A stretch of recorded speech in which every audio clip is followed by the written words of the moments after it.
Es muy importante que,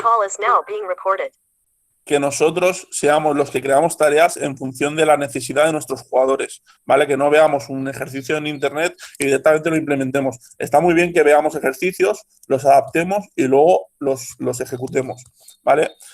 A partir de aquí es muy importante que tengamos claro la diferencia entre un ejercicio y una tarea, ¿vale? Un ejercicio es una actividad en la cual el jugador está realizando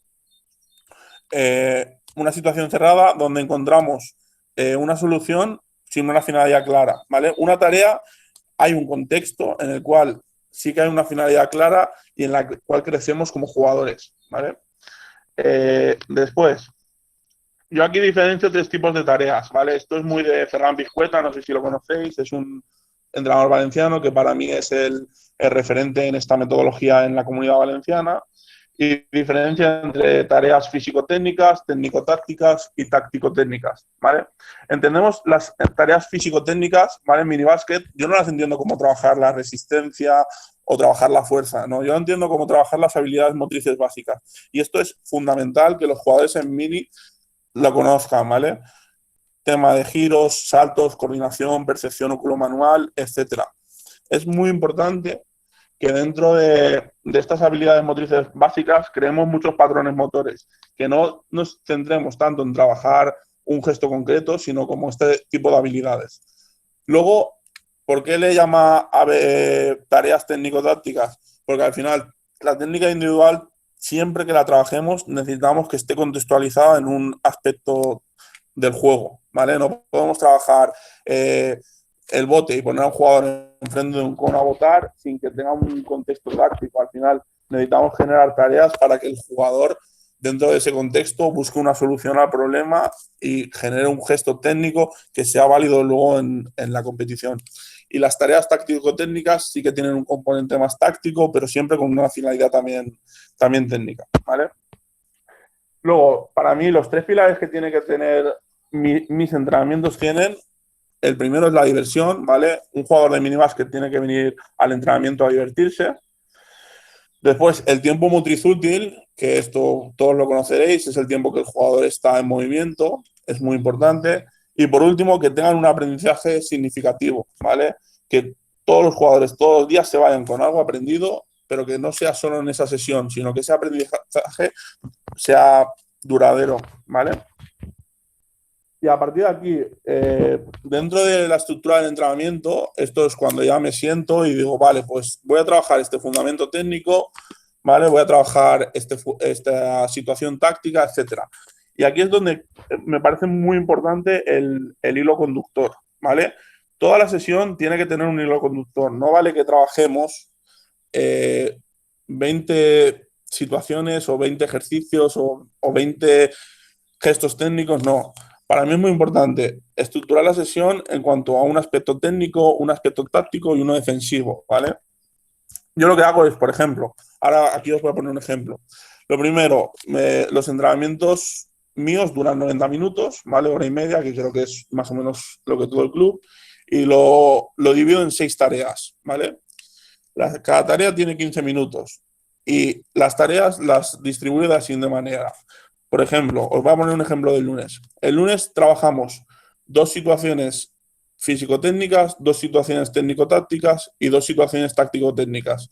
Si mi fundamento son las finalizaciones, yo siempre, la primera tarea es un juego, ¿vale? Y en ese juego se tienen que dar habilidades motrices que voy a requerir en finalizaciones, ¿vale? Por ejemplo, si mi trabajo técnico es la entrada en reverso, yo durante las habilidades motrices del juego se tienen que dar giros, se tiene que dar equilibrio, se tiene que dar situaciones para que el jugador tenga esa adaptación, ¿vale?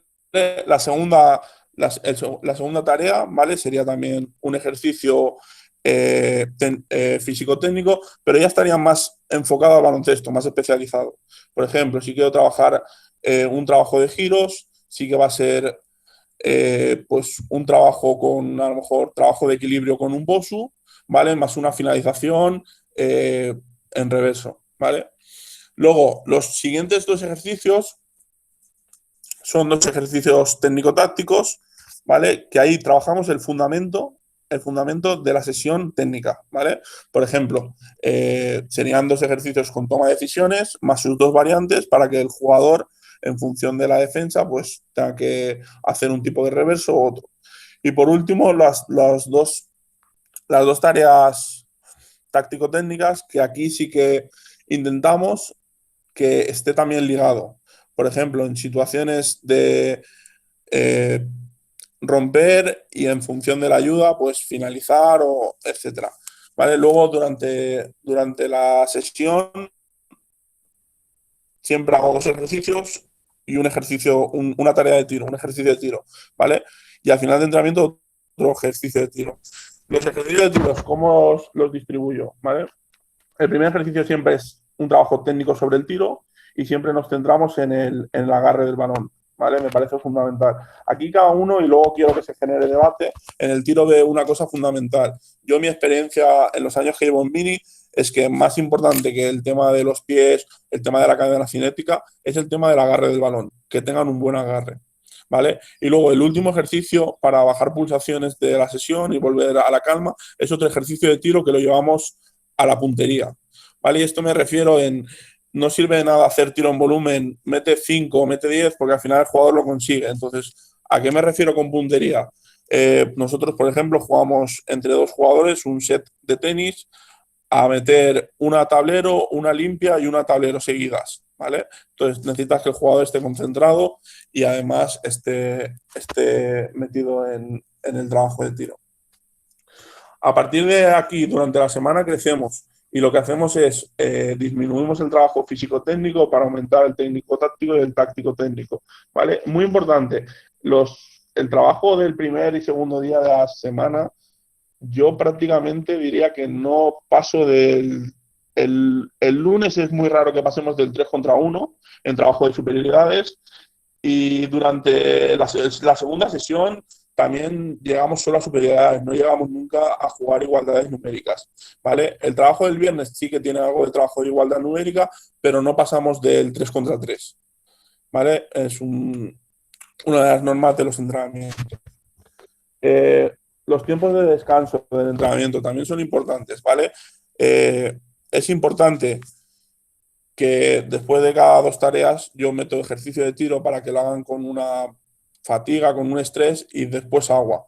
Y es importantísimo que el ejercicio de tiro el entrenador no se lo tome como un descanso, ¿vale? Que estemos corrigiendo y en ese minuto que tienen los jugadores para beber, sí que vayamos a la libreta, apuntemos lo que tengamos que apuntar, miremos la siguiente tarea y demás, ¿vale? Después, los flashes.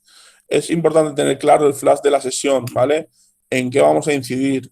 Lo que os he dicho al principio, es muy importante no tener 20 cosas a trabajar en una sesión. Si mi trabajo es corregir los apoyos en la finalización, yo me voy a centrar en corregir los apoyos en la finalización. Si luego hago otra cosa mal, no pasa nada, ya habrá otra sesión en la que trabajemos eso. Y después intentar corregir individualmente, o sea, sin parar los entrenamientos. El ejercicio sigue, coges a un jugador, le corriges, lo vuelves a meter en la tarea. ¿Vale? Luego, premisas de los entrenamientos. Para mí, en minibásquet, fundamental tener ritmo. Y esto quiere decir que yo trabajo técnica individual, pero siempre hay vueltas. Siempre el jugador vuelve, ¿vale? Jugando un 1 contra 1, un 2 contra 1 a tope. Después, el tema de los estímulos. Siempre utilizamos estímulos auditivos como entrenadores porque es lo más fácil, y al final no son reales. Necesitamos meter estímulos visuales y kinestésicos.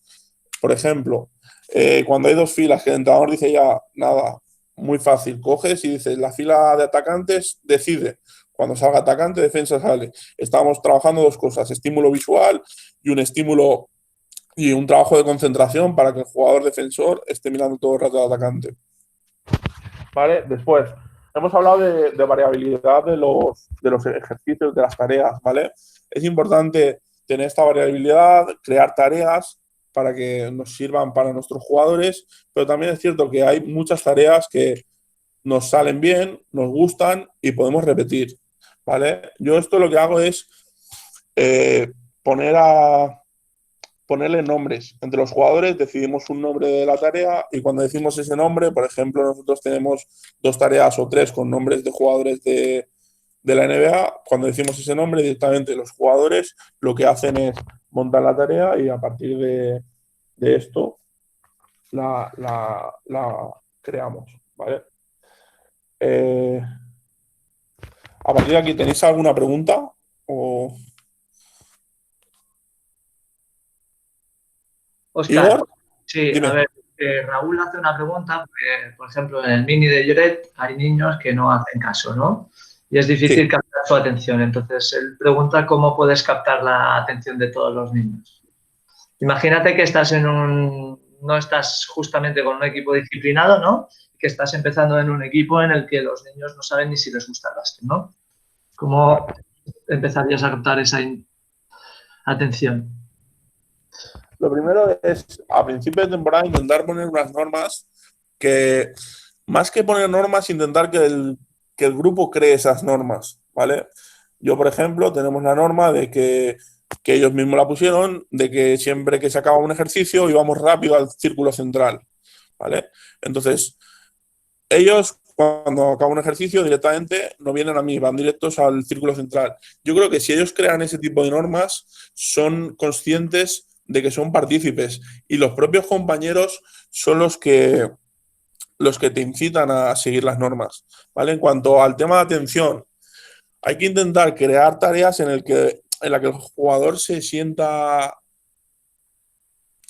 que se divierta y que se sienta que está aprendiendo, ¿vale? Muchas veces cuando tenemos este tipo de situaciones en la que hay mucha diferencia de nivel o en la que hay jugadores nuevos, necesitas adaptar muchísimo para que el jugador nuevo no se aburra o no se disperse, ¿vale?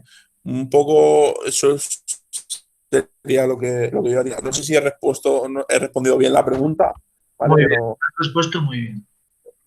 Al final es eso, yo creo que si les hacemos partícipes de las cosas y además les hacemos cosas alcanzables cognitivamente, yo creo que es mucho más fácil. Tengo otra pregunta y es muy interesante, ¿vale? Ana pregunta la diferencia entre una tarea técnico-táctica y una tarea táctico-técnica. vale, pues las tareas técnico-tácticas, el focus y el flash principal es el trabajo técnico, ¿vale? Por ejemplo, si estamos trabajando un uno contra uno, ¿vale? Es una tarea técnica si yo quiero trabajar una situación de un cambio de mano, por ejemplo. Una tarea táctico-técnica es en la que hay el principal foco es la táctica, ¿vale? De la táctica colectiva. Por ejemplo, en una situación de penetrar y que un jugador juegue sin balón, ahí prima el aspecto táctico antes que el técnico. Que dentro de ese aspecto táctico tenemos que también ver qué elementos técnicos necesito para, por ejemplo, jugar sin balón, el tema de los apoyos, el tema de los ángulos de pase, etcétera. ¿Vale? Muy bien. Como modo de resumen, técnico-táctica, bueno, veo que queda claro, entonces seguimos. Sí, sí, ¿Sí? le ha quedado claro. ¿Seguro? Sí, sí, muchas gracias, te dice. Vale. Hablando de la progresión semanal, ¿vale? Incluso mensual. Yo lo que hago es los elementos técnicos los trabajamos durante un mes, ¿vale? Me programo un mes de finalizaciones, un mes de pase, un mes de arrancadas paradas, etcétera. A partir de ahí, esto de planificar es un poco complicado porque muchas veces no llegas a los objetivos. Entonces, yo marco unos objetivos que son unos puntos críticos, que es hasta que todo el grupo no pase esto, no podemos pasar a otro elemento. Entonces, a partir de ahí, durante la semana vamos creciendo. Cuando acaba el mes, hoja de evaluación, todo el equipo pasa a los puntos críticos, por ejemplo, en finalizaciones, en mini, es muy importante que sepan finalizar con ambas manos, que siempre finalicen con lejos del jugador y para mí también es muy importante el tema de los apoyos, que sepan disociar apoyos, que no hay solo una dirección, que no hay solo una velocidad de apoyos, que no hay solo un espacio de apoyos, ¿vale? Una vez tenemos eso, podemos pasar, ¿vale? Y ahí os he hablado de elementos técnicos, pero no te he hablado de que sepan hacer un Eurostep, que sepan hacer un reverso o que sepan hacer una pérdida de paso. ¿Vale? Yo te he hablado del tema de apoyos, del tema de manos, etcétera. Y luego el tema de trabajar la táctica, ¿vale? Yo creo mucho en el mini es un trabajo de ritmo y que tenemos que centrarnos para mí en dos cosas. Uno, el trabajo de contraataque y la gente pensará que no, yo en 2 semanas mis equipos sacan el contraataque. Imposible, ¿vale? Y luego espacios dinámicos. En defensa, para mí, trabajo de 1 contra 1 a toda cancha, ¿vale? Trabajo de líneas de pase y que los equipos aprieten arriba. Voy a poneros un ejemplo, por ejemplo, el contraataque. Al final, ¿cuándo empieza el contraataque? Alguien que me responda. ¿Algún voluntario o me invento a alguien? Venga, Miguel, ¿cuándo comienza el contraataque?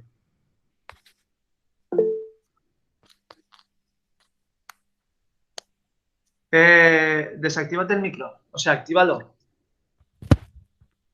Ahora, Ahora, muy bien. cuando obtengo el balón, con una buena defensa, una vez que obtengo el balón, comienza el contraataque. A ver, Romero, Kim, una más, Óscar.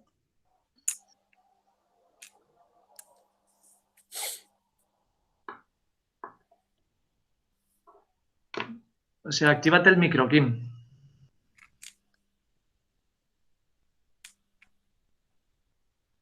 No está, Kim, así está. Estoy. Vamos. Vale, Igor. Perdona. Bueno, a ver, en principio el contraataque empieza cuando tienes la recuperación del balón en campo de defensa, dijéramos, ¿no? Un poco lo que está hablando ahora Óscar no era eso, ¿no? Un poco empezar el contraataque. Yo suelo trabajarlo sobre todo a partir de rebote, dijéramos, ¿no? A partir de ahí, como contraataque un poco organizado, ¿eh? Después ya vienen las reacciones a partir de pelota robada. Pero todo depende del lugar, ¿no?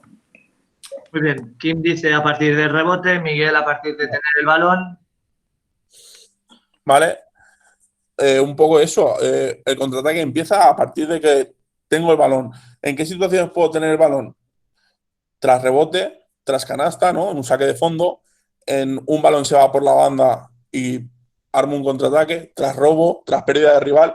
Entonces, trabajamos todas estas situaciones. ¿Cuántos de nosotros trabajamos el contraataque tras un robo de balón? En el que un defensor roba el balón y a partir de ahí empezamos el contraataque. ¿Cuántas veces trabajamos sacar de banda rápido? Me parece fundamental en minibásquet, por lo menos aquí en la comunidad y tengo entendido que allí también, el árbitro toca el balón para sacar, no toca el balón. ¿Cuántas situaciones de correr por cero te da en minibásquet sacando rápido? Incontables. O sea, muchísimas, muchísimas. Entonces, esto se trabaja. Esto se trabaja. Y una de las normas que pongo en mis equipos de mini es que jugamos con normas de partido. Jugamos con normas de partido. Y cuando en un 1 contra 1 y canasta, hay que ir a sacar. Cuando en un 2 contra 1 y canasta, hay que ir a sacar de fondo. Para generar hábitos. Es muy importante generar hábitos en mini. ¿Vale? A partir de esto, ¿qué fases tiene un contraataque? Porque es lo mismo coger un rebote y que el carril central esté con gente o que esté sin gente. ¿Por qué decimos que la primera opción es tras rebote dar un pase de apertura? Igual la mejor opción tras rebote es dar 2 botes, avanzar, que el equipo corra y a partir de ahí jugar. Trabajamos trabajos de percepción para que el jugador tras rebote vea qué ha pasado, dónde están sus compañeros, en qué situación, cuál es la mejor opción.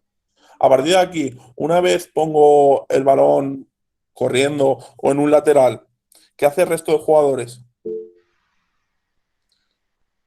Esto lo trabajamos. El tipo de pase,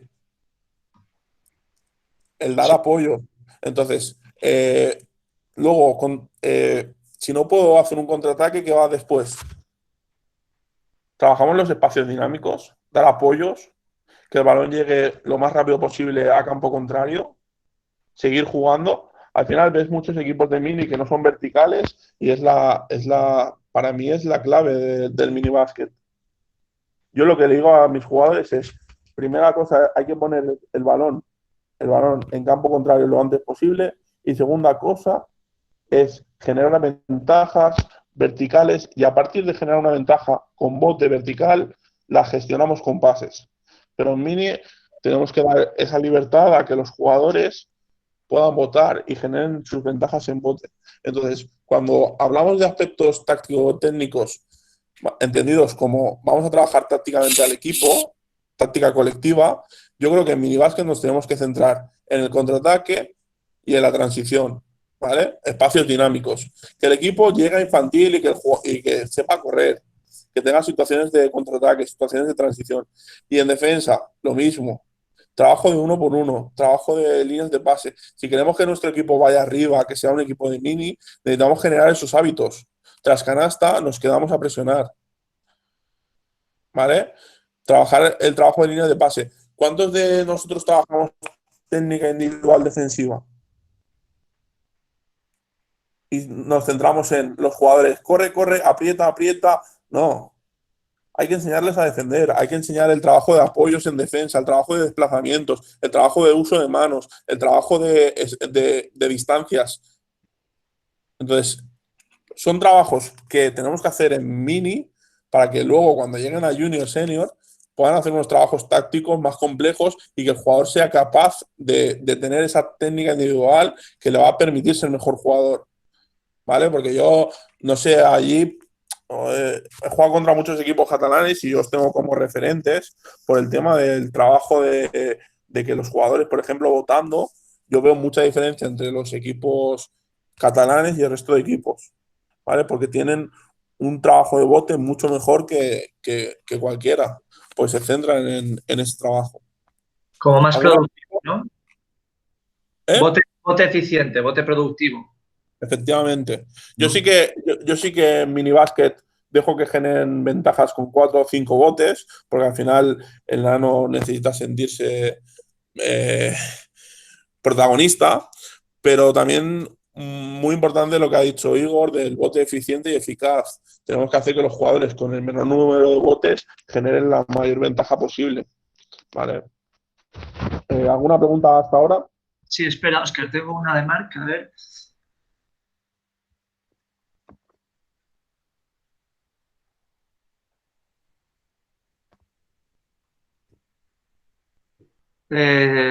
Y cada Bueno, Marc dice que no siempre se puede. A ver si lo he entendido bien, Marc. Sí, a ver si. Marc, aviam si te va el micro. Pruébalo.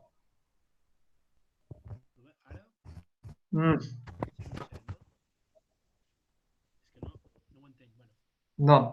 Vale, a ver si me explico bien, ¿vale? Marc dice que has hablado un poco del que rompan con bote, ¿no? Para crear la jugada, pero dice que a veces no siempre es posible romper con bote, ¿no? Si lo he entendido bien. Y a veces a lo mejor tienes que buscar un pase para generar, alejar el espacio, para generar un mayor espacio para romper el 1 por 1.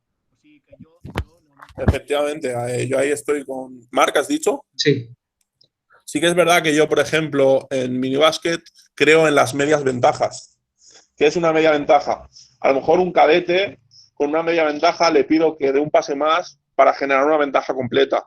Pero en minibásquet, si tienes media ventaja, creo que tienen que intentar ser resolutivos. Obviamente va a haber situaciones en las que cambiando el balón de lado vas a generar un 1 contra 1 mucho mejor y más claro, ¿vale? Yo una de las normas que les pongo a mis equipos cuando estamos en estático es si recibo a pies parados, la mejor opción va a ser tirar o pasar. Si recibo en movimiento, 1 contra 1, ¿vale? ¿Alguna pregunta más, Igor? Yo aquí tengo una pregunta, Oscar, ¿vale? ¿Puedo? Te vamos bien, ¿no? Sí, sí. El gesto técnico, por ejemplo, has dicho que trabajas por mesociclos, ¿no? Los gestos técnicos. Pero entonces, Sí. ¿por qué? O sea, ¿tú coges un equipo siempre de Alevín de segundo año o haces un ciclo de 2 años? Yo, por desgracia, los últimos años en ella siempre he cogido equipos solo un año. Solo un año. Y entonces, Solo con un año, ¿cómo te programas con el primer gesto técnico? Aquí es un debate, ¿no? ¿Qué trabajarías primero? Mucha gente contesta aquí el bote, pero luego yo entro a veces en mi debate mental que a lo mejor el pase, ¿no? Que une más el equipo es más, ¿no? El primer gesto técnico, yo siempre trabajo el pase por un motivo, porque al final, tácticamente, lo primero que intento introducir en mis equipos es el tema del contraataque. Entonces sí que trabajamos el pase, ¿vale? Como fundamento técnico. Pero también te digo que, dada la experiencia, es muy complicado que te dé tiempo a trabajar todo lo que te planificas o programas. Entonces yo no creo mucho en la planificación, sino más en programaciones semanales o bisemanales, ¿vale? Sí, sí, yo totalmente. Tenemos más preguntas, Óscar, te digo. Cuando hablamos, esto es Ana, cuando hablamos de superar los puntos críticos en gestos técnicos, ¿cuándo lo damos por asumido? ¿Evaluamos a nivel individual o grupal? Bueno, es lo que has dicho un poco antes, ¿no? Sí. Vale, aquí es muy importante. Lo primero, tienes que hacerte lo que para ti o lo que el club te marque como puntos críticos, ¿vale? Para mí, un punto crítico en las finalizaciones es lo que he dicho, que el jugador sepa finalizar o finalice siempre con la mano alejada del defensor, ¿vale? Entonces, yo eso lo evalúo a nivel individual y obviamente para pasar al siguiente escalón necesito que la mayoría del equipo lo domine. Si un jugador, por ejemplo, no lo domina, obviamente pasamos al siguiente escalón, pero con ese jugador programamos alguna tecnificación, algún trabajo específico para que él termine superándolo, ¿vale? Yo también os digo, mi contexto es lo que estaba hablando antes de la reunión contigo, es que nosotros trabajamos 3 días, tenemos 3 días, hora y media, más aparte tienen cada día 45 minutos de físico, ¿vale? Con el preparador, más aparte tienen todos los días 15 minutos antes, ¿vale? De autoentrenamiento. Que esto es rutinas que le generamos a los jugadores para que ellos directamente vayan 15 minutos antes al pabellón y las hagan por su cuenta, ¿vale? Aquí en estas rutinas sí que metemos mucho trabajo de bote analítico, trabajo de trabajo de que se hacía antes, ¿vale? Y para no perder ese tiempo en pista, pues se lo mandamos a los jugadores y ellos lo ejecutan. Y luego lo que he dicho, el contexto es que yo de los 12 jugadores que tenía este año, 5 jugadores estaban en la selección, con lo cual hacían todos los domingos una sesión más y ese domingo para que el equipo no se quedara descolgado, con los otros 7 jugadores 5, 6, 7, los que podían venir, sacábamos una sesión extra de tecnificación. Lo que he dicho a Igor, yo en las tecnificaciones sí que hago trabajo por cero, pero porque estoy tecnificando algo muy concreto y creo en la mejora del jugador y creo en ese trabajo por cero de detalles. Y aquí es muy importante que uno, para trabajar así hay que conocer al máximo el detalle de ese fundamento, porque cualquier cosa que toques a un jugador puede ser que le vaya peor. Entonces, y sobre todo que sea muy específico del jugador. Yo, por ejemplo, de los 7 jugadores intentaba hacer grupo de 3 y 4 por condiciones o por características o por deficiencias para intentar trabajar el mismo fundamento. No es lo mismo trabajarle a un jugador una situación de crossover que a otro. Y esto es muy importante que los jugadores también cuando vean un gesto técnico intentemos apoyarnos en el tema del vídeo. Yo algo que me parece muy interesante es tener gestos técnicos, ¿vale? Y enseñárselos al jugador. Al final, si como entrenadores no sabemos hacer un gesto técnico, es mejor que no lo hagamos, ¿vale? Mejor que lo expliquemos y no lo hagamos, porque al final el jugador lo que ve es lo que va a ejecutar. Entonces, si yo no domino un gesto técnico, es tan fácil como buscar en YouTube Stephen Curry o tal y poner. Y luego, el otro día, escuchando una charla de Javi Torralba, que me parece un referente, decía que aparte de eso, lo que teníamos que hacer es enseñarle ese gesto técnico en diferentes tipos de jugadores. No es lo mismo un crossover de Kevin Durant que de Stephen Curry que de Campacho, ¿vale? Y lo que también creo mucho es, y yo en esto tengo mucha suerte, el año pasado tenía un equipo de minibásquet que era una caña porque eran todos jugones, ¿vale? Y entrenan justo después de nosotros. Entonces, muchas veces algún jugador viene antes y directamente él es el que hace los ejemplos, porque también los jugadores se ven más identificados con que lo haga un niño de 13 años a que se lo haga un adulto, ¿vale? Y esto, siempre que podáis trabajar con el tema de vídeo, creo que es fundamental porque el jugador lo ve y lo emplea mucho, mucho mejor, ¿vale? Óscar, ¿y el tema de vídeo para verse a sí mismo ejecutando ese gesto? También me parece muy, muy importante por el tema de que a veces tú le explicas al jugador qué hace mal y él no lo percibe así. Hasta que Entonces, al final, con un vídeo no hay más que lo que se ve en el vídeo. El jugador puede decirte, no, es que yo estaba poniendo los pies. No, mira cómo está en el vídeo. Entonces, yo creo que es... Y además, parece que no, pero te ahorra mucho trabajo y mejora mucho el jugador. ¿Vale? ¿Alguna pregunta más? sobre todo el tiempo y la logística de segundo entrenador o alguien que te pueda ayudar con eso. A ver, sí, de Ana, ya creo que la última pregunta que te he hecho es, vale, me pregunta Marc, te pregunta Marc las diferencias de nivel. También salió en la charla de ayer con Carles, por ejemplo, si tienes a los 3 de selección, ¿no? Imagínate a los 2 más flojos, ¿no? ¿Cómo trabajas esa diferencia de nivel? Mira, yo lo primero que hago es intentar, cuando hacemos parejas o hacemos tríos o hacemos etcétera, no discriminar, ¿vale? Entonces, intento que todos vayan con todos, ¿vale? Pero hay ciertas situaciones en las que intentamos que ellos mismos creen los grupos acorde al nivel. A partir de aquí, lo que intento es que si a un jugador, por ejemplo, es más flojo y necesito que acabe una situación o tal, lo que hago es poner handicaps defensivos. Por ejemplo, si yo necesito que un jugador cambie de mano, al jugador que roba el balón le obligo a que solo puede robar con la mano izquierda, que es su mano menos hábil, ¿vale? Entonces, un hándicap defensivo que le facilite al ataque el poder realizar el gesto. Y luego, pues, intentar adaptar a cada nivel de jugador. Yo sí que es verdad que dentro de que aunque haya 3 jugadores en selección y 2 más en preselección y demás, el nivel medio es bastante alto, pero un poco lo que he dicho. Muy bien. ¿Cómo vas de tiempo, Óscar? Bien, bien. Yo ahora, si queréis, empezamos con un debate. Hay un par más de preguntas, ¿vale? Dime. Pregunto, Mar también te pregunta si trabajas el paso cero en mini, o sea, en alevines, o cuándo lo empezarías a trabajar. Mira, yo lo que pienso sobre el paso cero es que trabajarlo en cadete o en junior es muy jodido. Es muy jodido. ¿Por qué? Porque la gente ya tiene unos hábitos. En mini, obviamente lo trabajamos mucho, porque es una regla que te da mucha, mucha ventaja, pero más que trabajarlo es que a ellos les sale de forma innata. Yo, por ejemplo, muchas de las tecnificaciones que he hecho con el mini, en el trabajo de salidas dinámicas, le decía directamente al jugador que tenía que coger el balón y correr.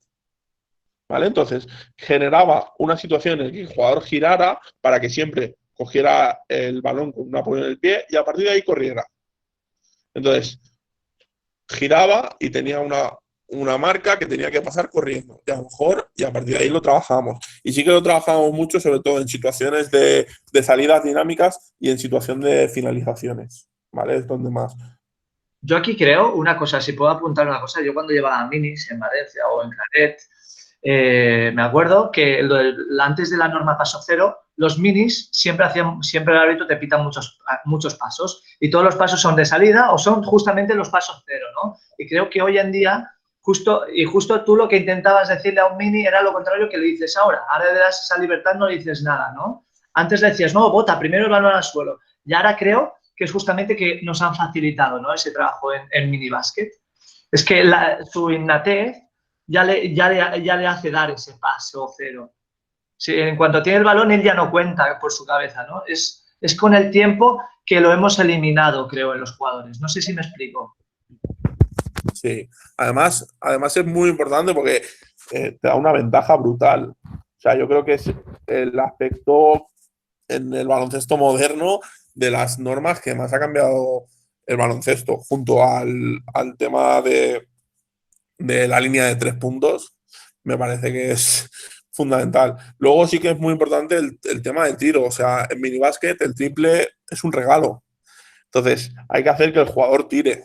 Que el jugador tire. O sea, fuera de la zona es triple. Y a partir de ahí, crecer como jugador desde el tiro. O sea, me parece fundamental. Y de verdad que, bueno. ¿Os habéis Habla, puesto de acuerdo, Carles Leal y tú, que también promocionaba el tiro ayer? Sí. Sí. No, por eso te digo, creo que el tiro es fundamental. ¿Alguna pregunta, Igor? Sí, hay otra por aquí. Vamos, dentro de la diversidad, ¿prefieres que todos los jugadores tengan los mismos gestos técnicos o fomentamos la habilidad que se le dé mejor a cada jugador? Yo creo que cada jugador tiene que adaptarse a sus condiciones físicas. Yo trabajo con todos los gestos, pero al final cada jugador los lleva a lo que por su condición física se le da mejor. Yo lo que siempre digo es, si tengo un jugador grande, yo le enseño a botar, pero al final donde más cómodo se siente él es finalizando. Entonces, yo a un jugador grande a lo mejor le enseño un tipo de finalizaciones que pueden ser mejores para él que un jugador pequeño. Yo lo que sí que me gusta mucho en mini y me parece fundamental también en todas las categorías es que los jugadores jueguen por encima de la defensa. Y con esto me refiero a que en el momento en que rompes, cuando llegas a ciertos niveles, tú no puedes llegar hasta debajo del aro. Necesitas jugar en 3-4 metros, finalizaciones por encima de la defensa, bien sea bomba, bien sea parada y extensión, lo que sea. Entonces yo incido mucho con eso y me gusta mucho trabajar este tipo de finalizaciones porque son extrapolables al tiro.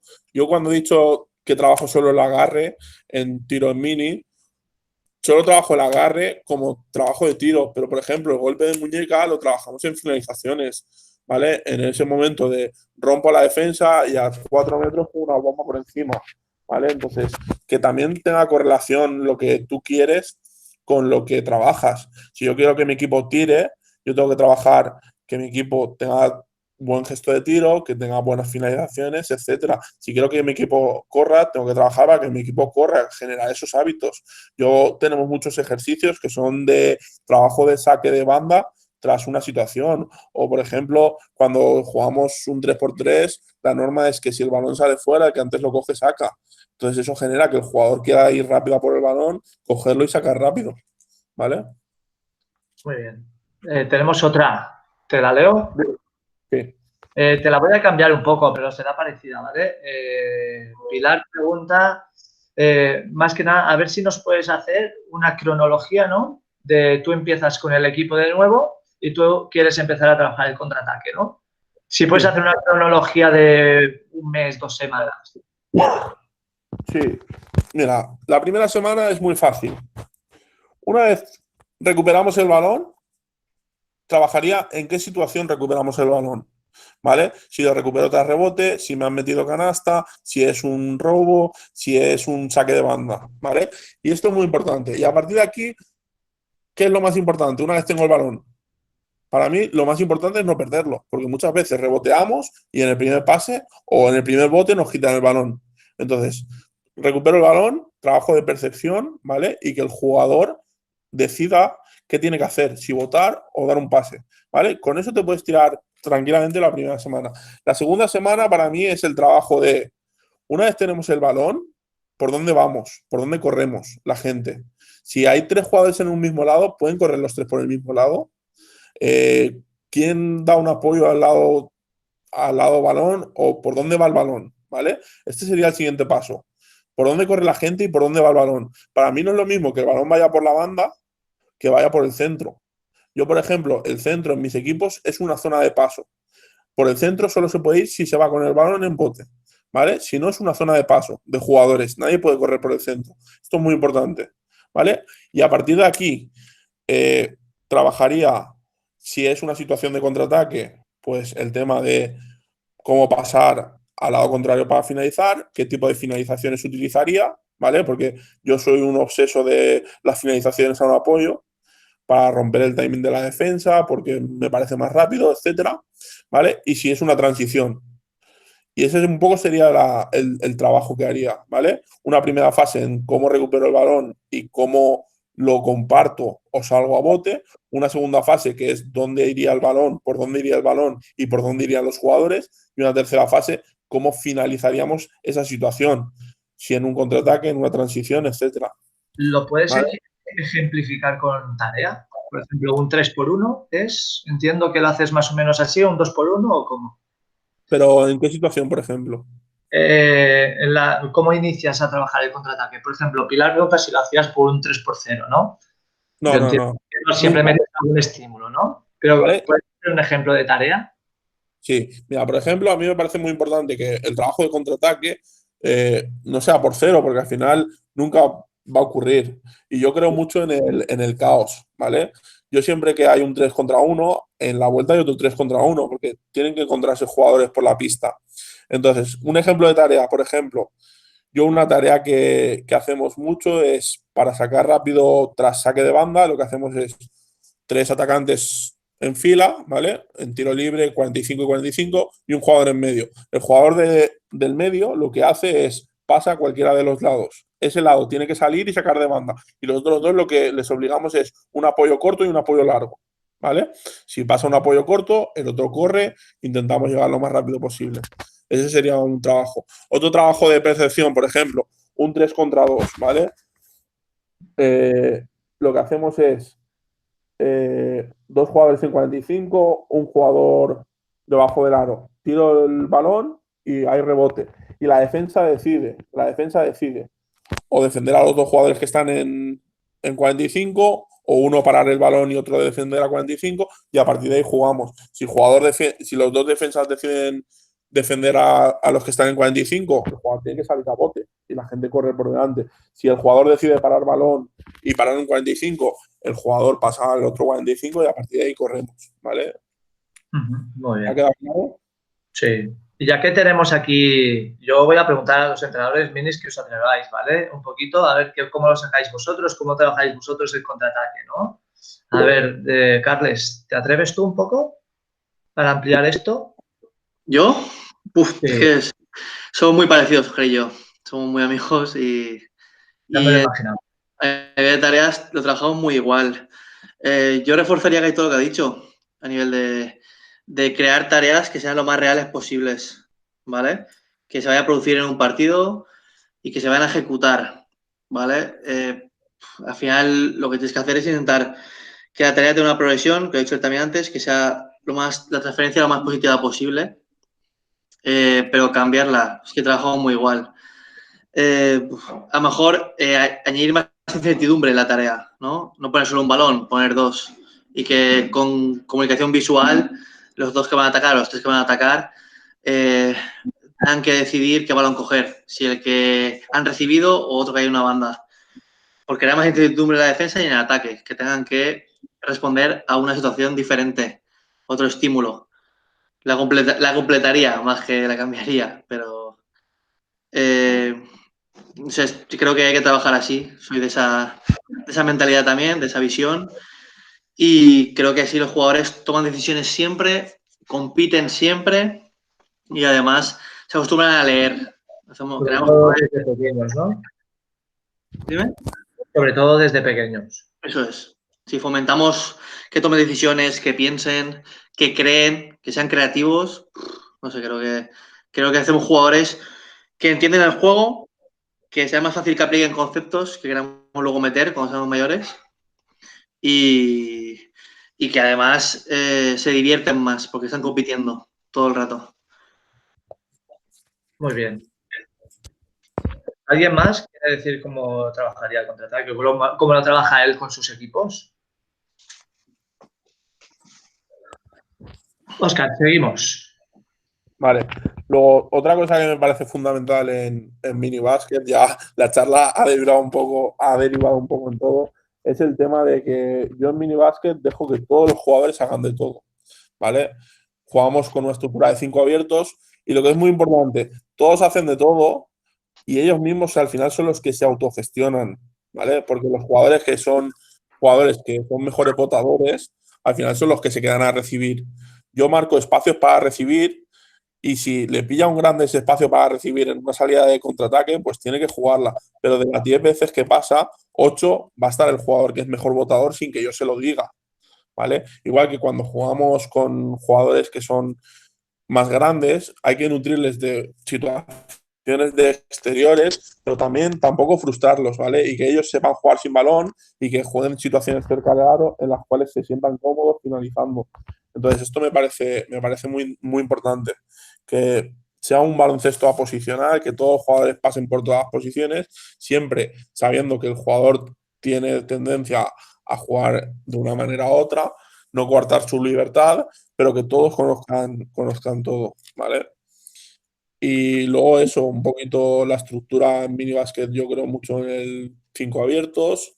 A partir de aquí sí que jugamos mucho sin balón, pero siempre priorizando el 1 contra 1 es la idea principal, ¿vale? Y en cuanto al tema de la estructura de la sesión, un poco lo que os he dicho.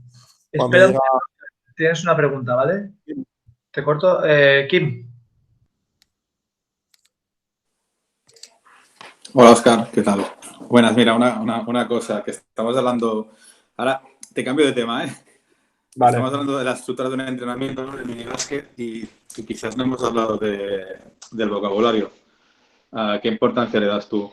Porque creo que es muy importante, ¿no? Porque, bueno, ya sabes, esto que a la hora de corregir, a veces nos vamos por... Bueno, todo el mundo dice demasiadas palabras, ¿no? Y quizás es importante tener en cuenta también el vocabulario. Lo comento porque como no se ha hablado, creo que es algo importante.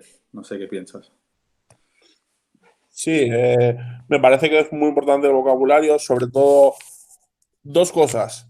Eh, Ahora con el tema de la élite y del inglés y de los tecnicismos, queremos llevar todo a muy profesional y al final lo que necesitamos es que el jugador nos entienda, ¿vale? Y si el jugador nos entiende diciendo una chorrada, nos tiene que entender diciendo esa chorrada. Y yo lo que sí que hago es intentar empatizar mucho con los jugadores, o sea, intentar que a nivel de correcciones técnicas sean concisas y muy precisas, no irnos por las ramas, y a nivel de demás de tal, pues conocer al jugador, hablar con él y un poco eso. Sí que es verdad que un vocabulario que nos entiendan. Yo cuando a un jugador por ejemplo, en alevines, yo no le digo, sí que le menciono lo que es un body check, pero yo le tengo que decir que se tiene que poner delante del jugador cuando el atacante va en una trayectoria, el defensor se tiene que poner delante y chocar con él. Eso él lo entiende, ¿vale? Luego sí que le digo, esto se llama body check, ¿vale? Y a partir de ahí ya sí que empiezan a conocer alguna terminología. Pero hay que hacer que el jugador lo entienda y poco más, o sea. Oscar. Dime, dime. No, te lo comento porque, a ver, es algo que pasa. Me encuentro mucho que trabajando con los minis, nosotros tenemos 4 o 5 minis, más los niños que les suben de escuelas, y muchas veces creo que es importante que el entrenador, cada entrenador es un mundo, ¿no? Pero sí quizás, cuando yo me refiero a vocabulario, ahora tú decías, ¿no? Bueno, el body check, ¿no? Bueno, pues nosotros ponerse delante le decimos a scoot, por ejemplo, ¿no? Y cuando tú trabajas el concepto de scoot, todo el mundo sabe que scoot es ponerse delante, ¿no? Por ejemplo, ¿eh? Entonces, lo saben los niños de tercero, cuarto, quinto y sexto. Entonces, bueno, quizás, ¿no? Ya tienes una faena hecha porque es lo que tú dices. Tú imagínate que te coges un equipo y solo coges un año. Si tú tienes tus palabras clave y el otro no tiene las otras, quizás al niño también le cueste, ¿no? A entender. Entonces, creo que es importante el vocabulario como glosario de muchas, es decir, una palabra que englobe muchas cosas, ¿no? Y lógicamente, como decías tú, fácil de que el niño lo entienda, lógicamente, si no, no tiene sentido, ¿eh? Pero no lo decía en el concepto de palabras en inglés para fliparlo, ¿no? Eso no decía por eso. Simplemente de entendimiento, ¿no? De no decir tantas cosas y quizás una palabra que englobe muchas. Y es importante, pues por lo que te decía, porque todos los entrenadores hablan a su manera y a la hora de entender y aprender creo que es importante. Gracias. Sí, al final esto, bueno, lo refuerzo. Al final tienes que tener una ideología de club, ¿no? Una ideología de club, porque si tú coges unas palabras de un pre-mini o un mini, más o menos los entrenadores tienen que saber qué palabras utilizan. También soy partidario del escudo, por ejemplo, el escudo, ¿no? Es lo que le llaman el body check o el empujar, supongo, ¿no?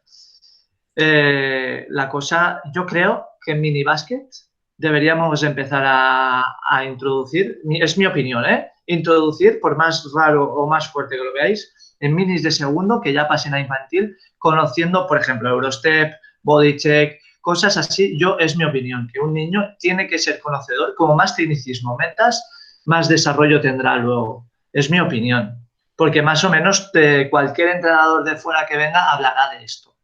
Sí, porque, por ejemplo, yo he llevado un cadete femenino, que son unas máquinas y muchas cosas las conocían, pero, por ejemplo, les hablabas y claro, no teníamos entendimiento. Y aquí, por ejemplo, Kim tiene, bueno, lo que decís, tenéis mucha razón porque la comunicación es fundamental para un entrenamiento.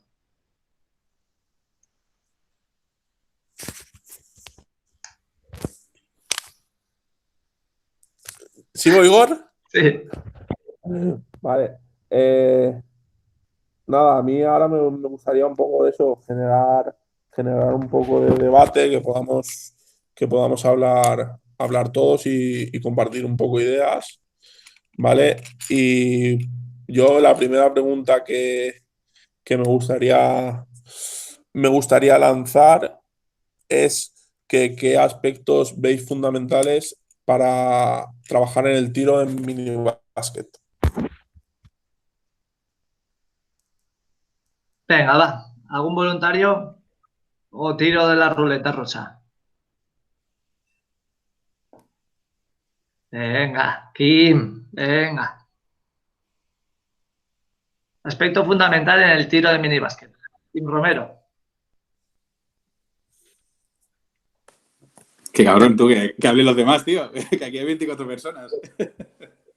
A ver, yo una cosa que antes él ha hablado, ¿no? Es que el tiro, él hablaba del agarre, ¿no? Sí. Que sí, que es importante, ¿no? Pero a la hora de trabajar el tiro, claro, es que estamos empezando a hablar de niños que a veces ni llegan al aro, ¿no? Entonces, bueno, quizás lo que yo le doy mucha importancia lo divido en dos partes, ¿no? Un poco es el tronco, dijéramos, ¿no? El equilibrio, los pies, las flechas, ¿no? Las rodillas, la flexión. Y después quizás ya más la parte del tiro en lo que decías tú, bueno, más la mecánica, ¿no? La posición de los brazos. Pero claro, cada uno tiene su tiro. Entonces, tú no puedes marcar el ángulo de 90 grados. Bueno, sí, lo puedes decir. Pero creo que cada niño va a coger su estilo y quizás ahí lo que sí que puedes trabajar más es la posición del cuerpo, más o menos que tenga equilibrio, que coja bien la fuerza con las piernas, ¿no? Y que tire cómodo, entonces ya bombear, ¿no? La mano un poco abierta, quizás en esos términos. Y sí que yo me va muy bien es empezar el tiro con una mano para que empiece a mecanizar un poco, ¿vale? Y después lo pongo con dos manos, después lo hago tirar con los ojos cerrados. Bueno, son tácticas un poco que vamos probando y bueno, van saliendo. Y me ha funcionado bastante bien esto de tirar con una mano. Pero ya te digo que es también con repeticiones. Muchas veces hacemos cuando volvemos a la calma y acabamos el entreno, pues bueno, hacemos tiros con una mano. Y nos va bastante bien y el niño o niña, pues bueno, mecaniza un poco el tiro, ¿no? Y venga, brómelo. Muy bien. Te leo un poco lo que nos ha contestado Marc, que el micro no le va. Marc se fija sobre todo en los pies, ¿vale? En los pies y el equilibrio, lo primero. Y después ya es el agarre y finalmente pues la mecánica, ¿no? O sea, él empieza por los pies, por el equilibrio de los pies. Ya, mira, Dime. puedo apuntar. Pues yo al principio era también muy partidario del trabajo de pies, de paradas, pero viendo cada vez el baloncesto actual, me he dado cuenta de que el jugador ya no necesita tanto la posición de los pies, ni que el codo esté a 90 grados, ni tal, sino lo único que veo que es fundamental es que el agarre del balón sea bueno. sea, al final tú ves la élite y los jugadores son capaces de tirar una pierna, los jugadores son capaces de tirar medio de lado y equilibrarse en el aire. Tú ves el tiro de Stephen Curry y no tiene nada que ver con el de Navarro, a nivel de cadena cinética, a nivel de esas cosas. Y yo, la única cosa que veo que es común a todo es que tus manos tienen que estar bien y tienen que estar mirando al aro, ¿vale? Y también en cuanto al tiro, creo mucho que es algo innato. Creo que yo lo primero que hago cuando un jugador viene nuevo al equipo es, o sea, un jugador que no ha jugado nunca y coge su primer balón y tira. Normalmente los jugadores que tienen puntería pueden tirar mal de mecánica, pero el balón queda cerca del aro. Sin embargo, hay jugadores que por muy bien que tiren o trabajen, llega a su primer tiro y son incapaces de tocar el aro. Entonces, por eso digo que mi experiencia, cada uno tiene sus experiencias, es que lo fundamental es el trabajo de agarre del balón. A ver, Carles, Leal. Después pasamos a Dani, ¿eh? Y después aquí pasamos a Pilar. Yo lo apunté ayer. Para mí, otro elemento principal que le acaba de comentar Oscar es intentar fomentar la puntería, ¿vale? Que la desarrollen. Aparte del agarre y el tacto, ¿vale? Creo que si estamos hablando de mi básquet, la puntería y el tacto me parecen fundamentales para trabajarlos. A nivel de tiro, hablando del tiro. Porque eso va a permitir que luego sean capaces de agarrar mejor el balón en un pase malo, ¿sí? En un bote defectuoso, porque me puedo apretar la defensa y botar un poco diferente, un ángulo diferente. Y tengo un buen tacto y un buen agarre. Eso me permitirá poder levantarme igual. Y luego la puntería, que sean capaces de desarrollar eso. ¿Vale? Hay jugadores que lo tendrán más innato, a nivel de que tengan mucha puntería y el balón vaya casi siempre cerca del aro o cerca de poder meterla. Y jugadores que no, pero creo que es una cosa que se puede desarrollar. Cada uno a sus niveles, pero se puede desarrollar. Entonces creo que para mí, en mini, esos dos elementos, aparte del agarre, el tacto y la puntería, me parecen vitales de trabajar en cualquier ejercicio de tiro. ¿Alguien más? Bueno, voy a dar mi opinión, ya que estamos. Yo creo que eso, el tacto, ¿eh? El tacto, las yemas de los dedos creo que nos hacen sentir este deporte. Para empezar, eso siempre se lo digo a todos los equipos, creo que la yema es donde podemos sentir cómo estamos, si hoy estamos muchas veces cuando calentamos, cuando eres jugador o tal. Tú, dependiendo de un día que estás bien, dices, madre mía, hoy las voy a enchufar todas y ni has tirado, ¿no? Eso nos ha pasado. Entonces, yo creo eso que es algo un poco de eso, de la sensibilidad de la yema de los dedos, que tiene mucho que ver con el agarre. Pero es cierto que en minibásquet, y sobre todo en preinfantiles, yo creo que es cuando hay que trabajar mucho el tren inferior, porque la línea de tiro y las piernas te permiten que ese tacto lo desarrolles como tú te imaginas, ¿no? No sé si me explico un poco. Entonces, a lo mejor el hábito de pies, de flexión y eso, lo tienes que meter. Al final yo creo que el tiro es una cuestión física también, ¿eh? Aparte de tacto, es física. Y sobre todo en la élite, tanto que tiran con una pierna o todo eso, se genera en ese espacio físicamente. Sí, esa es mi opinión. Sí, eso lo diría más para la creación del tiro, para generarme el tiro. O sea, no iría tanto a lo que es el tiro en sí, sino cómo te lo generas o cómo eres capaz tú de controlar tu cuerpo para generártelo. Si hablamos de tiro como trabajo tal, que creo que por donde iba Oscar más, sí que me iría más a esos detalles que al tema de pies. Luego, si quiero crearme un tiro, generármelo, tanto tras bloqueo indirecto como tras bote, como lo que es montar, sí que es muy fundamental cómo yo aproveche mis apoyos, cómo yo controle mi cuerpo. Sí, pero o sea, yo creo que eso es ya más cómo generarse el tiro o cómo el jugador sea capaz de conocer su cuerpo para generárselo, o sus habilidades, o su talento motor. Para mí, por diferenciarlo, ¿sabes? Más que por... Muy bien, Dani. Minibásquet, tiro. En planes no tiran. Planes no tiramos, tío. A ver, yo hablando de minibásquet y de empezar, ¿no? Y eso te viene un chico que no ha jugado nunca, pues yo empiezo por la posición un poco, ¿no? Por el tema pies, que has comentado tú, Igor. Sobre todo que tengan equilibrio, que reciban con los pies preparados, porque eso les permitirá llegar y tener un cierto orden a la hora de hacer el lanzamiento. Si hablamos de trabajar el tiro como en sí, pues ya me iría más al tema del agarre, al tema del tacto, al tema de mucha repetición. Y sí que a partir de una buena base, yo creo, es mi opinión, puedes crear todos esos tiros de una pierna, diferentes tipos de tiros. Pero si tú no tienes una buena base, una buena fuerza de piernas, una buena posición, no lo has trabajado nunca, lo veo complicado. Yo voy de abajo arriba. Empiezo por los pies y a partir de la recepción y, bueno, gestos sobre todo. Muy bien. A ver, pregunto, Óscar, más por aquí. A ver, Marcio Urana, que me ha escrito aquí muchas cosas, pues prefiero que hable, ¿no? A ver.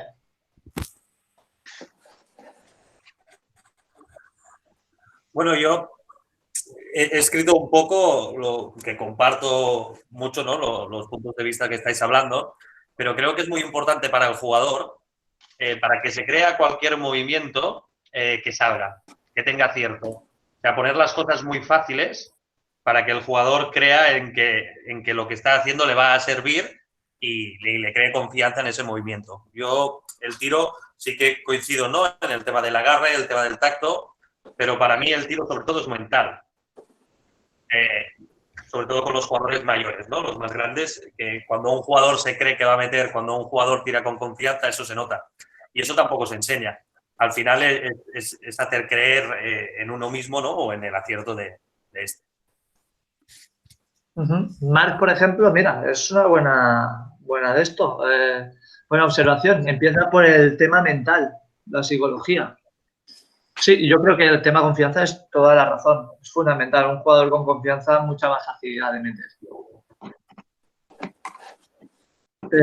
A ver, pregunto a alguien más. ¿Alguien se atreve? Por favor, alguien. Guillermo, que tú también eres un tirador. Entrenador de mini. Vale. ¿Se me escucha? Sí. Sí, vale. A ver. Con los niños que, digamos, los nuevos, que vienen y no han tocado una pelota en su vida, digamos, empiezas enseñándole lo que es la postura, el tiro básico, genérico, que se suele enseñar, de pies encarados al aro, brazo 90 grados. Entonces tú le enseñas eso, se lo expones, entonces él ahí después encuentra que si teniendo el brazo 90 grados a lo mejor no veo suficiente, pues abro un poco más el brazo. Él va experimentando con su tiro y al final acaba encontrando el tiro. Los que ya han jugado a básquet y ya tocan más balón, que el niño sea consciente de su rango de tiro. De, por ejemplo, fuera de la zona es triple, ahí llego bien, si quiero ir un poco más hacia atrás, tengo que encorvar la espalda, tengo que sacar el brazo hacia atrás. Como de esa parte ya no llegas, reforzar lo que es la mecánica de tiro para que el niño se pueda ir alejando cada vez más. Por eso, por ejemplo, lo que me ha pasado este año a mí, que todos quieren tirar de más atrás, pero no llegan. Entonces, aumenta tu fuerza y la mecánica de tiro desde cerca, cada vez verás que le irás metiendo más, entonces te vas alejando cada vez más. Pero cuando tú veas que eres efectivo, si no, no. Tú le das importancia a la mecánica de tiro. Sí, porque tengo niños que, por ejemplo, tiran con los pies encarados a la línea de banda y meten. Y niños que tienen los pies encarados al aro y no meten. Entonces, eso depende de la mecánica de cada uno. Obviamente, si tú ves que el niño tiene los pies encarados a la banda y no mete, y es por eso, se lo corriges. Si ves que no es por eso... Bien. Óscar, tengo también jugadoras aquí, que las entreno además. ¿Y qué te parece que le hagamos la pregunta a ellas? ¿Qué creen que es lo más importante en su tiro, no? A ver si se atreve alguna. Venga, María, vamos. Rojas. Yo. Sí, No, tú. cabe otra mejor. No, pero a ver, ¿tú qué aspecto le das más importancia al tiro? ¿Tú cuándo te crees más segura? ¿Qué es lo que haces, no? A ver, yo la posición de los pies, luego el cuerpo, en plan, que vaya, en plan, que esté centrado. Luego también, pues, no sé. Pero es que a mí, en plan, a mí no me enseñan de tipo como unos pasos a seguir, ¿sabes? Como a la hora de tirar. No sé, es como que yo lo he aprendido solo viendo de los demás. Entonces, yo básicamente al aprender y tal, pues me basaba en la posición de los pies, el equilibrio y luego la fuerza y todo, no sé. Bien, Raúl, Óscar, yo que la entreno, es una tía que tiene un agarre súper peculiar, pero tiene un agarre completo de la pelota y tiene tacto de balón. Es una tía que tiene puntería, tiene tacto, ¿no? Entonces pensaba que iba a... Pero sí, es una tía que yo creo que el agarre, por ejemplo, es bueno. Y también la posición de las piernas, como bien ha dicho. A ver, ¿alguien más? ¿Algún jugador que nos diga alguna más? Venga, Raúl.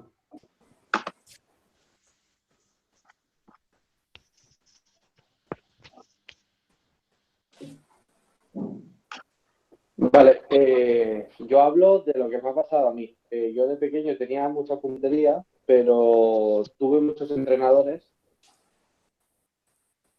cuando intentaron cambiarme la mecánica y eso me perjudicó mucho, mucho, mucho, porque ellos querían que tiraran como ellos querían. Y yo no me sentía nada cómodo.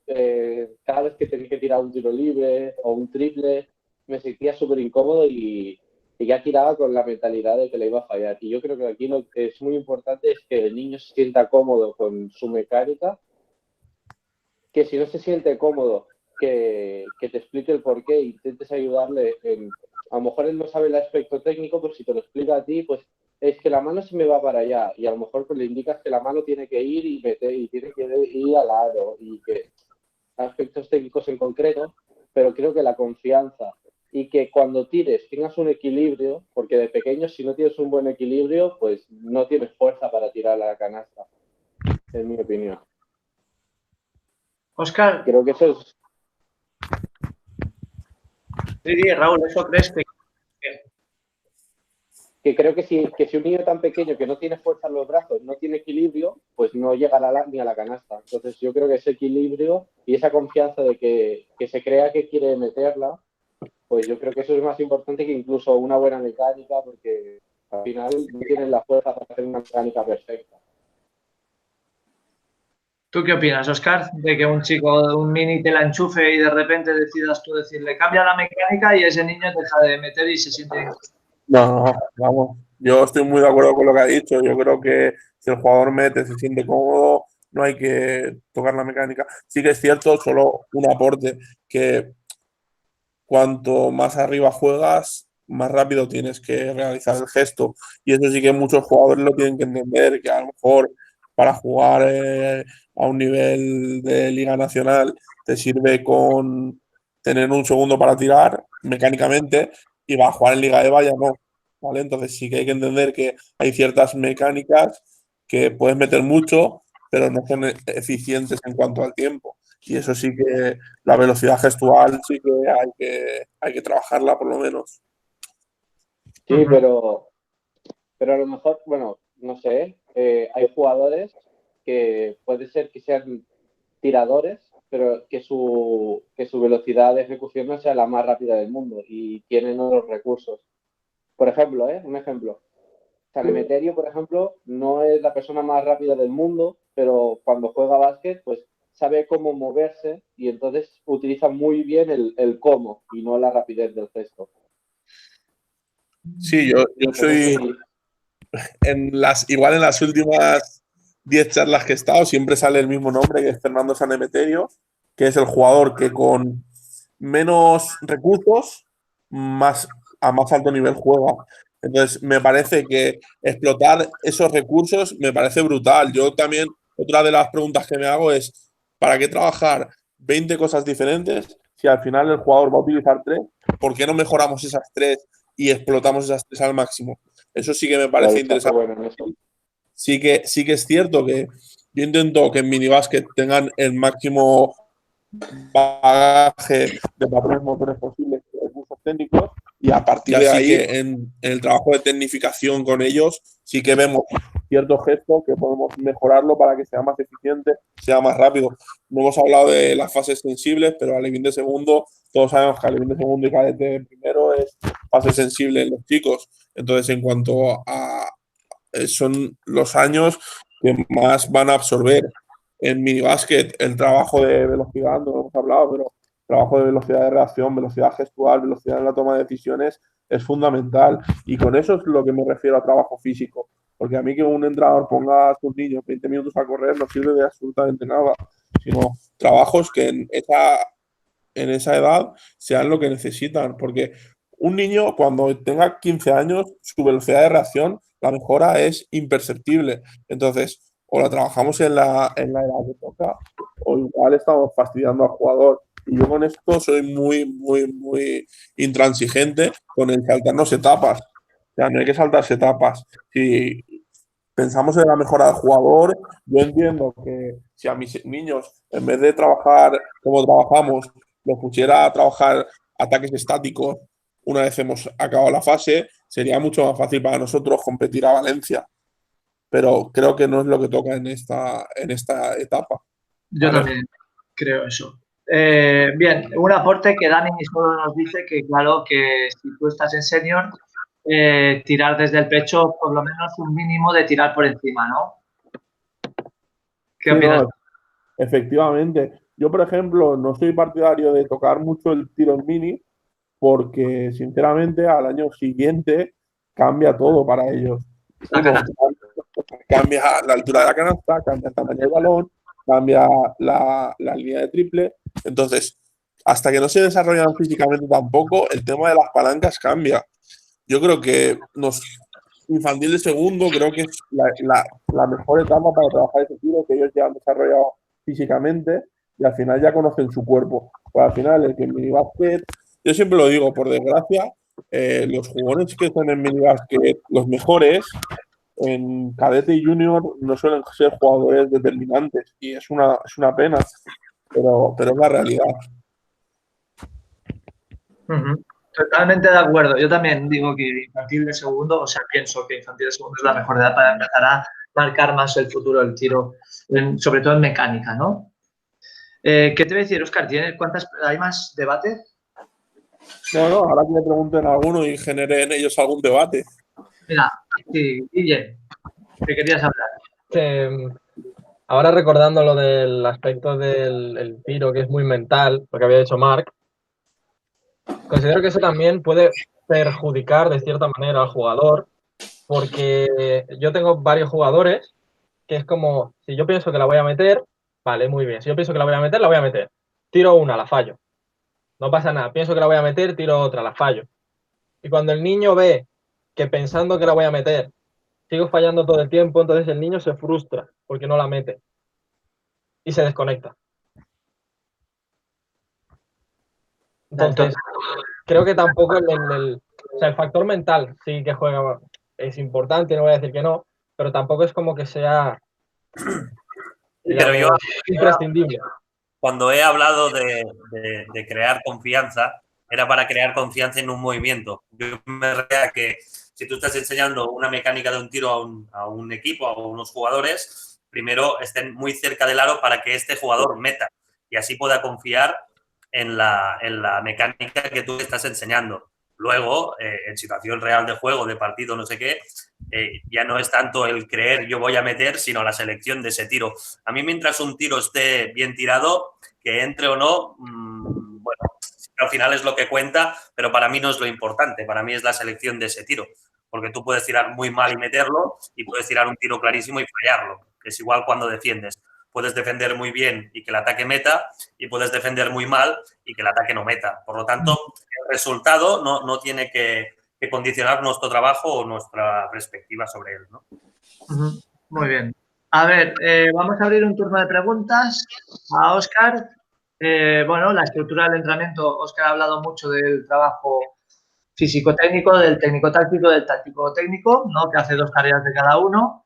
No lo podéis decir, un trabajo de coordinación, disociación, habilidades motrices. Estoy intentando hacer un poco de resumen, ¿eh? Un poquito de técnica aplicada con toma de decisiones a la táctica y un poquito el trabajo de movimiento táctico y la técnica aplicada para esos movimientos, ¿no? ¿Voy bien, Óscar? Sí. Más o menos. Sí, puntualizar que a lo largo de la semana cambiamos las tareas. O sea, cambiamos, no hacemos 2, 2 y 2. Esa sería la estructura de, por ejemplo, un lunes. Y pues, eso, yo tengo esta pregunta. ¿Cómo la progresión de una semana? La progresión de una semana, lo que he dicho. Normalmente a las 6 tareas con las variantes nunca suelo llegar, o sea, porque te alargas, porque un ejercicio, yo soy muy partidario de que cuando un ejercicio está saliendo bien o muy bien, seguir un poco más, ¿vale? Porque los jugadores también están metidos en el entrenamiento. Yo durante la semana, el miércoles, la estructura sí que sería a lo mejor 2-2-2, pero el viernes sí que ya nos iríamos a una estructura de quitar una tarea físico-técnica. Lo que os he dicho, yo tengo la suerte de que mis jugadores trabajan luego 40 minutos de preparación física, ¿vale? Y obviamente la preparación física que hacemos en el club está englobado a este tipo de trabajo. Por ejemplo, los viernes tienen media hora de trabajo de técnica de carrera, ¿vale? Los viernes son trabajos adaptados a ellos, entonces yo tengo la suerte de tener ese apoyo de trabajo físico. Yo también, o sea, tienes suerte, ¿eh? También ahí, ya te lo digo, porque no todo el mundo tenemos esa suerte de preparadores físicos y tal. Lo que dice Marc, que estoy viendo que tiene una pregunta. Sí. ¿Vale? Trabajo de estiramientos, yo diferencio, ¿vale? Para mí, antes del entrenamiento, estiramientos dinámicos, ¿vale? Que sí que hacemos movilidad y estiramientos dinámicos. Y eso sí que, esa parte sí que me toca a mí en el entrenamiento. Y la parte de estiramientos al final de entrenamiento la hacen con el preparador físico, ¿vale? Y ahí sí que son estiramientos pasivos, pero más enfocados al trabajo de flexibilidad que al trabajo de estirar, ¿vale? Para los chavales. Y luego otra cosa que no he dicho antes y sí que me parece muy importante es que nosotros cuando jugamos siempre partido los sábados. Nosotros quedamos siempre una hora antes del partido y media hora de esa hora es trabajo aplicado a la semana. O sea, seguimos trabajando. O sea, dentro de la hora de calentamiento, media hora son 2 tareas de lo que hemos trabajado la semana y luego ya sí que a partir de esas 2 tareas ellos tienen su rutina de calentamiento y ya sí que hacemos un trabajo más específico para el partido. Pero que tampoco os penséis que el trabajo específico para el partido es una rueda de entradas, ¿vale? Eso tampoco. Puede ser una situación de algún gesto técnico más finalizar de alguna manera y siempre justo antes de empezar sí que hacemos situaciones reales de partido, un 3 contra 3, un 2 contra 2 para que el jugador salga ya, ¿vale? Que aprovechéis cada minuto que tengáis para trabajar con vuestros equipos. O sea, a mí me parece que una hora de calentamiento teniendo al jugador corriendo y haciendo entradas por cero, pues no sirve de mucho, porque ni lo estás activando para partido ni lo estás mejorando. ¿Vale?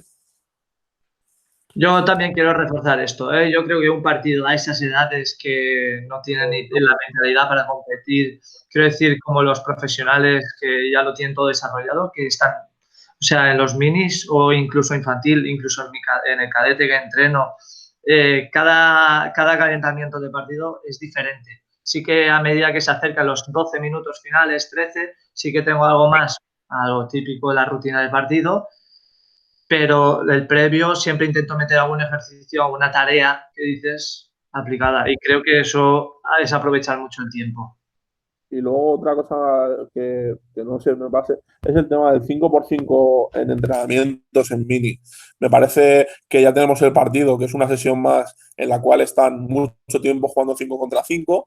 Creo que no les favorece a los jugadores porque no tienen tanta interacción con el balón. Y yo el 5x5 de entrenamientos lo utilizo solo de una forma, como premio a la semana. Si durante la semana han realizado un buen trabajo y tal, sí que los últimos 10 minutos del viernes pueden ser 5x5, pero no todas las semanas, que no sea algo que se cumple como, no, llega al final del entrenamiento y los últimos 15 minutos 5x5, lunes, miércoles y viernes. No hay mucho más trabajo que ese trabajo de 5x5, que luego cuando lleguen a junior y senior todos sabemos que el 50% del trabajo es ese. Muy bien. ¿Alguna pregunta? Llevamos ya más 1 hora y 20, 1 hora y media, 25. ¿Alguna pregunta? Sí, que os hayáis quedado con ganas de preguntarle a Óscar. ¿Nadie? Pues nada. Nada, muchas gracias, Óscar. Ya sabes que para mí esto es un honor y yo siempre te he considerado como uno de los mejores en la formación y siempre he mirado mucho tus equipos. Me encanta cómo juegan, tío. Y para mí, joder, es un honor tenerte aquí, sobre todo presentar a todos los entrenadores, tanto los del club de al lado como clubs de todo, para todo el mundo. Creo que es un aprendizaje que todos aportan y como más compartamos, pues más creceremos, ¿no? Sí, nada, pues eso, muchas gracias sobre todo a todos porque ha sido bastante interactivo. Yo creo que todos hemos cogido ideas de todos y nada, lo que le dije a Igor, la siguiente que sea en pista, ¿vale? Que yo es donde me siento cómodo, sinceramente, no hablando tanto. A ver si es verdad. Y también os digo, nada, mañana viene Ángel Fernández con 2 jugadoras de Liga Femenina 1, Ana Carlota y con Marta Montoliu. Y nada, mañana será una especie de que vosotros sois los periodistas, ¿no? Vosotros podéis preguntar. Ángel Fernández es entrenador de Liga Femenina 1, ellas son jugadoras y el estilo de debate será que nosotros propongamos preguntas. Si podéis escribirme WhatsApps con preguntas y así hago de moderador y si luego se os ocurre alguna, pues será más fácil, ¿no? Y ya está. Y luego el jueves tenemos a Juan Maroto. Óscar, te invito a todas las charlas. Hombre, yo entreno al hijo de Juan Maroto. Juan Maroto es un genio, ¿eh? Y el viernes Fran León. Bueno, ya lo iré repitiendo. Y que muchas gracias a todos de nuevo. Óscar, un orgullo, ya te lo digo. Vale, gracias. Muchas gracias. Hasta luego.